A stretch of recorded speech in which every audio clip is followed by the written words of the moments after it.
Okay, Grandma, so what comes to mind when you think about growing up in your hometown?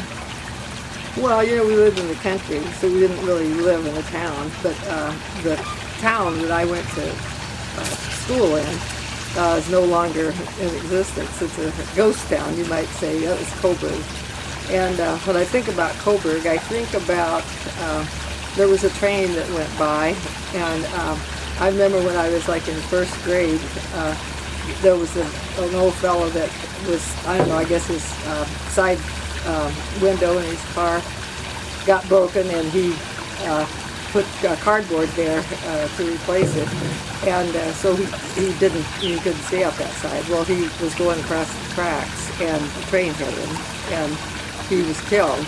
But this first grade teacher thought it would be a good idea to bring us kids down to look at the scene of the accident. Remember, there was snowing. You were in first grade? It was snowing, and there was blood. I remember we were kicking pumps of blood around in the snow. Oh my gosh. That was kind of a vivid memory. So that's what you think about when you think of growing up on the farm. Well, This accident scene. That was made a big impression. And then we'd go down. There wasn't much to do in Coburg. We go down to they had one grocery store, and I remember I'd get like they had these jawbreakers and some little piece of candy or something. That's how we'd spend our lunch hour. So. Yeah. And then in Red Oak, when I got older, I never did go to school in Red Oak, but eventually Coburg closed down. But in Red Oak, we would go, like when I was a teenager, and drive around the square, and that was the way we spent our Saturday nights. Yeah. What did you love to do in high school? Well, I was a cheerleader. I liked that, and I had a good friend, Catherine. We were best friends from first grade on up, and Spurby High School. And we used to get into trouble together. But I can believe that. I remember one time at a ball game. Well, I don't know, I guess we thought it was a good idea to set off the fire alarm. Oh my god. Grandma, you were crazy. But we didn't get caught. Troublemaker. Yeah. Oh my gosh. Truth comes out. So the next question is, what do you remember most about your teenage years? Is it you just getting into trouble and pulling fire alarms? Well, Catherine and I, like I say, we were best friends, and we each had horses, and we would take long rides on our horses on the weekends, and during the summer we'd ride the horses a lot. And, I don't know, Grace and I, we did things together. We used to go to the skating rink down in Shenandoah, and that was one of our favorite things. We went to the ball games, baseball. We didn't have a football team. But in Red Oak, they had a baseball team, and we'd always go to that. And they had outdoor movies over in Imogene we'd go to, and go to the rodeo. That was our big family trip. So in the summer. What do you remember most about your mom? Oh, making bread, usually cooking, baking. She worked out. She liked to work outside. She wasn't much of an indoor person. She did scrub the kitchen floor every day, but she always was laughing, or she always was singing. And I used to think that must have meant she was happy, and I found out later it probably meant that she had ADD. Oh my gosh. Your mom sounds like you, Grandma. She kinda does. We inherited it. Actually, I didn't grow up in a town. Okay. I grew up in the country. And so we were 5.5 miles between Dunlap and Woodbine. We were right in the middle of the two towns. And these towns there were probably, the population of each town was going to be 12 to 1,300. So it was, Small. It was small, but it was town, So I grew up on a farm.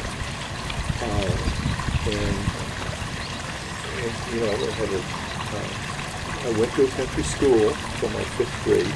And I don't know if you know what a country school is, but it's one room school, all grades, all 8 grades, with one teacher. That's crazy. Who taught all grades, all students, their classes. I think in my class, I had one student who was in my same class. Oh, yeah. Oddly enough, one of the students that went to this country school is now my brother-in-law, Agnes Bill Rouse. Oh. In the summer months, there was one of my friends, his name was Jerry Cook. He lived about maybe a mile and a half away. He would ride bicycles. Very simple life. I've always been kind of musically inclined. I just played piano.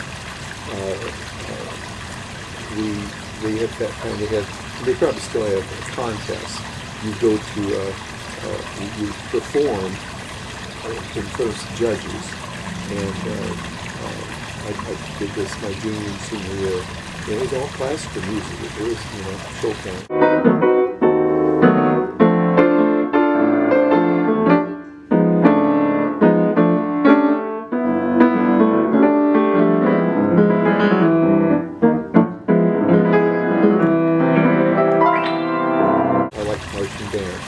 Played saxophone. Oh, okay. And definitely played saxophone. And also sang the barbershop quartet. I wasn't very sports inclined. I tried basketball my freshman year of high school, and I couldn't dribble. What do you remember most about your teenage years? Having good friends, having girlfriends. I dated quite a few. What did you guys do when you went on dates? Or what kind of things? What did you do? You like get I think we food? kissed a lot. Were there drive-in movies? Is that really a thing, or was that There were drive-in movies. They called it necking back then. necking, Yeah. aka kissing? Oh my gosh, that's funny. Okay, so what do you remember most about your mom? My mother always sang too. Oh, This must have been typical of farmer's wife, She seemed to be always happy. She was quite religious. She was born Methodist, but basically converted herself to Catholicism when I was about 6.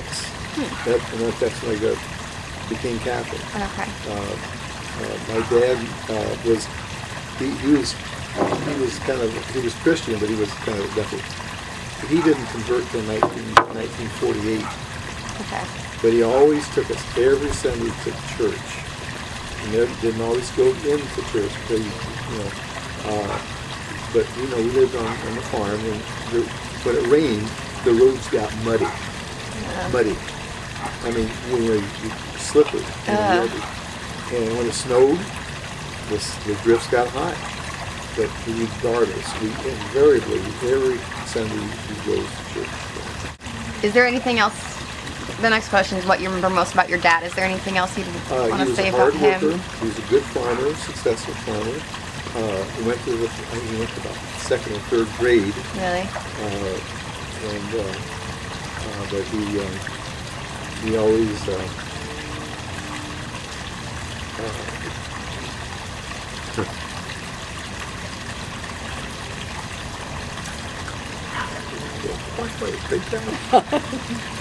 What was that? What do you want to say? Well, he always said, I don't want you to have to work as hard as I can. Become a dentist. He told you to become a dentist? Which events shaped your life the most? Well, there were a lot of things. Probably, my sister getting polio and me being exposed to the hospital, that was a starter. And, I don't know, when my dad always, he didn't want us girls, or any of the kids, to stay on the farm. He wanted us to get out and get an education. And so for our high school graduation, we got a one-way ticket to Omaha to do whatever we wanted. And we were expected to do, to do some kind of education. Go to college. Yeah, well, my 2 sisters, they went to business school, and then I was the first one that went to nursing, which was kind of it was a school. It was a hospital-based program, so we took classes at Creighton, but it was really the hospital-based program. Like I said, music was a big part of my life. I suppose taking piano lessons was really shaped my life. Yeah, for sure. Having good friends in high school, in college, Oh, my favorite Your thing favorite about thing about your career? Well, I like, I think that I like the flexibility and that you could do, whatever shift. And I found that later on, I went back to school and got my bachelor's and then my master's. But I think that, that gave me more flexibility because the job I had, I never could have, raised a family. Doing a regular hospital 7 to 3 shift because I could arrange my hours so I could drop the kids off at school, and if there were any, if I had to take anybody to the doctor or anything, I could always leave. And so, I had a 30-year career, and I couldn't have done that if I wouldn't have had that flexibility because I did. Even though I worked full time, the family was first, and so I had that in mind. And I know I tried working nights, but that just didn't work. It didn't work out because even though some people do it, but I just I get home and I couldn't go to sleep, and kids would be and it didn't work out. But I love being able to see progress, and I tried not to have unrealistic expectations to try to sometimes in the job I had, it was sometimes it seemed like kind of hopeless cases because there were chronics and people that had like dementia and Parkinson's and stuff that you couldn't really cure. But, to just pick out goals that you could help them with to make their life a little better. And that worked for me. Awesome. I liked interaction with people. I felt like I was helping people out. I think I was very well compensated for it. It was a successful profession. What were the 3 best decisions that you've ever made? Well, probably, I think going to nursing, marrying the guy that I did, and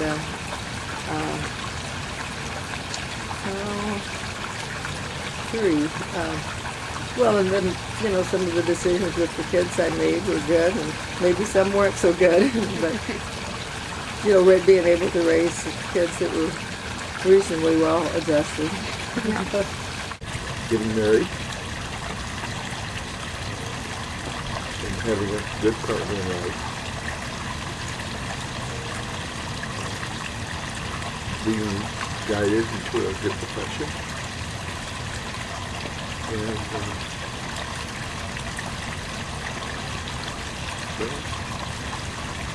having this wasn't a decision, it happened, having a good family. Do you wish you could have done anything differently in your life? Or if you had to go back and change something, do you think you'd change anything? Nothing? I can't think of anything. Isn't that terrible? No, everything shaped who you are. Very good. Do you wish you could have done anything differently in your life? Or if you had to go back and change one thing, what would it be? Well, I think the thing that I think about when we retired, one of the things we did was bought a condo in South Padre, and that was probably something that we would have been better off not doing. But we still have it, and eventually we'll try to sell it.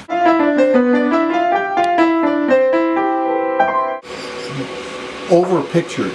This room has got all kinds of pictures hanging on the walls, and the reason for that is one of our sons, actually Roger Bean, always used to comment in our other house, normal walls, that we over pictured our walls. He always says, "Dad, Mom, you got too many pictures on that wall." So when we moved to this place, I just was in the height of my glory. I just could hang them everywhere, which is what we did, and I did, and it's a fun room. So how did you guys meet each other, and how did you know that you were right for each other, that she was the one? Who goes first? Just whoever. Well, I was at Mass at St. John's, which is on the Creighton campus, and with my two sisters, Agnes and Grace. And anyway, at the end of Mass, we were leaving, and I happened to see this guy that I had seen on campus, because we at St. Joe's we'd come over there for classes, and I'd always see him in the student union playing the piano. There'd be all these girls around, and so anyway, I didn't really. It was only my first semester there. I didn't know that many people, but I was glad to see somebody I at least recognized, and so I thought, I just kind of showing off to my sisters, like, well, I really knew somebody here. So I spoke to him, and he spoke, and that was about it. And then that night, I was going to a sock hop over at Creighton, not Creighton, at Cathedral, which is near the Creighton campus. And wouldn't you know, he was there, and I happened to, I had a date, I guess. I came with this guy, but anyway, the guy went to the bathroom, and so then he come up and asked me to dance. And I slipped in. Oh my gosh. I thought, well, maybe we could dance quick while he was in the bathroom. But we were slow dancing. So, oh my gosh. So then the guy came back and saw me dancing with somebody else, and so he thought I dumped him, and so he left. So I figured no problem. No problem. He could take me home. Well, then I found out he didn't have a car. Oh my goodness. Yeah, I didn't have a car till I was 21. Wow. My dad, I have one brother, and my dad told each of us that if we waited till we were 21 to buy a car, he would give us, this was a lot of money back then, $500 toward the purchase of a new car. Wow. $500. How much was a new car? Oh, maybe $2,000, $2,100 or something like that, $1,500. Okay. Wow, yeah, that's pretty good then. Yeah. But so you didn't have a car quite yet. And so far as the meeting of us, the rest is history. I guess I should say that. Did you guys kind of know early in your relationship that you thought you'd get married, or was it like very... I just couldn't get her off of me. You still haven't shook her. She was relentless. No, or did you date? Well, no, we didn't. We didn't. I didn't know. It wasn't like love at first sight or anything, but and we didn't really. We talked on the phone every night, but we didn't like. We had to be in at the dorm 10 o'clock every night, and so if we were after that, and of course he didn't have a car, and I didn't have a car, so we didn't. I remember one time we walked from St. Joseph's out to 35th Street. Over there by Beach of Omaha. Yeah. That's one night. Because that's where her sister lived. That's where her sister lived. Okay. Well, I don't know. There was, I knew we were getting kind of serious, and I had dated quite a bit. Probably a lot more than I know, a lot more than she did. Now it's a competition. I only had like 5 dates with any of it. Maybe four counting him. But anyway, I knew we were getting serious, and I didn't want to. I thought she should date around. Yeah. And we thought we would kind of try, at least. I thought we should try a breakup for a while, because I felt like she was new on campus, and all of a sudden I swooped in. I was only 17. How old was you? I was 18. No, you were 20. Yes, I was. But I felt that I was like a senior, Yeah. And I've been around the block a few times, and I thought that she should get some experiences, get some guy friends. Yeah. And we tried it, it didn't work. I mean, she just kept like crawling right back. Well, there you go. The rest is history. Well, but then right before we got married, when we were engaged, he got diagnosed with diabetes. Oh, yeah. And at that time, diabetes was sort of a death sentence, really. Yeah. It was. And anyway, my dad said, well, she'll never marry him because... Your dad said that? Yeah. And anyway... So number one, he was Swede. He didn't like Swedes because most Swedes weren't Catholic. But he thought because he was diabetic. But anyway, my mom says, oh, I bet she will. And she was right. but you know, I figured he probably wouldn't live too long. But I thought, well, I'll go for it anyway. So next question. This is kind of, you can both answer it separately, but what did you believe about yourselves that helped you become successful and deal with hard times? What did you believe about yourself? Like, you know? If I could find a word, I'd just say confidence. Confident. It's a good word. Well, and I think that, you know, I guess the old phrase, if at first you don't succeed, try again. But then I think there's a point that, you know, you have to reevaluate. If it still doesn't work, then scrap it and think of another plan. Yeah, that's a good point. I think, yeah, confidence and perseverance and courage and believe in yourself. And faith. Faith. And believe in God, that you got God there to help you. Alright. What do you remember about when each of your children were born? Any like specific stories? Funny? Well, of course, Shelley was the first. That kind of she was born in Greenville, South Carolina. Jackie was born in Chicago. Well, let's talk about Shelley first. I remember at that time there wasn't any, you know, like dads weren't really that involved with the whole birth procedure. He dropped me off. He dropped me off in the hospital. My God. Well, I mean, you know. That's how it was, yeah. And I worked at the hospital, St. Francis Hospital. It was a little Catholic hospital. And we had a bird there, a minor bird that used to... You know what a minor bird is? No. And like they taught, yeah. Okay. But the nun there that was in charge of our floor was Sister Ernberg, and he'd say, "Where's Sister Ernberg? Where's Sister Ernberg?" but anyway, he wasn't there, so Sister Ernberg sat with me during labor. Well, they wouldn't let me in. I know. That's crazy. But anyway, I was working on that floor in labor and delivery, so I was very familiar with it. And but anyway, she was our first, so it was sort of. I mean, it was sort of. I mean, I think I would have done, you know, like now, if I would have had some lessons on parenting, it would have been better. Yeah. But you know, at that time, you just did the best you can, and of course, we were there by ourselves running the family. So we sort of muddled through, and whatever mistakes we made, like Shelley was probably the recipient. And then, of course, Jackie was born in Chicago. I don't think they let me in the hospital there either. Well, there I had a very short labor, and we went to this. I don't think we had insurance, and we went to this. I worked at Michael Reese Hospital. Which is a big Jewish hospital, but there was just a small, I think it was a Catholic hospital, right? We lived on the campus. No, we lived in the projects at the time, near the IIT campus.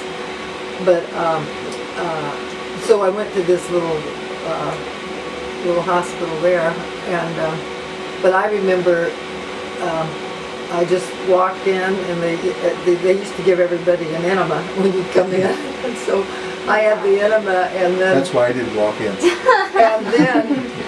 And then the nurse checked me, and then she said, well, go on and get him on the table. And I said, for what? She said, well, the baby's coming. Oh my God. Very quick. It was very quick. And so yeah, we had Jackie then at the living in the projects, and Shelley was just about 17 months old. So and Roger was born in Memphis, and we were living in the projects. In Memphis, you know what the projects are? Like poor kind Poor of people, area. but there are a lot of students. Oh yeah. Okay. Each of those places had they had a section for students, so it was almost like student housing. Oh, okay. So it wasn't like miserable, although, you know, if we, like particularly that Chicago one, I'm sure if you were there today, you'd want an armed guard to go in there. Yeah. But at that time, heck, when I was working, I took a bus or a train or something, but I had to walk, you know, about a block and a half through that projects, and I never thought anything of it. One day after church, one Sunday after church, we had heard, and we were in Chicago, somebody had told us about the slums, and we thought, well, after church we'd go drive to see what the slums look like. And we were driving along, and we were like, I wonder when we're getting, well, should be there pretty soon. All of a sudden things started getting better. We looked at each other and said, we live in the slums! We didn't know that. Even know it. Oh my gosh, that's so funny. That was Memphis. Now that was Chicago. Now Roger was born in Memphis, and I was in dental school. And I remember I was in class when he was born. Okay. And I made the announcement. I said, "I just had a baby boy." You? Yeah. Yep, me. And I think we didn't have insurance then either. And I was working there at that hospital, Michael. Let's see, that was Baptist Memorial Hospital. But anyway, so I was due. I was past due for him to come, and he wasn't coming, and I was getting sick of being pregnant. So I heard that castor oil would bring on labor. So I took a big dose of castor oil, and anyway, I went to the hospital because I was really having pains. Well, you know, they had to end up inducing me, and but anyway, I came home. That, you know, and that at that time people were staying, you know, a week in the hospital. But I came home that same day, and he took care of me. And I remember he gave me these little Vienna sausages and I was in the Vienna sausages. powdered sugar donuts. Nice. So, and then let's see, then Patty was the next. Here in Omaha. And she got held back a little bit, didn't she? well, yeah. Well, we weren't ready for her yet. She was really about a month. I was about a month overdue, and I had given up on her ever coming. And then finally, you know, I started getting pains, but they weren't that bad.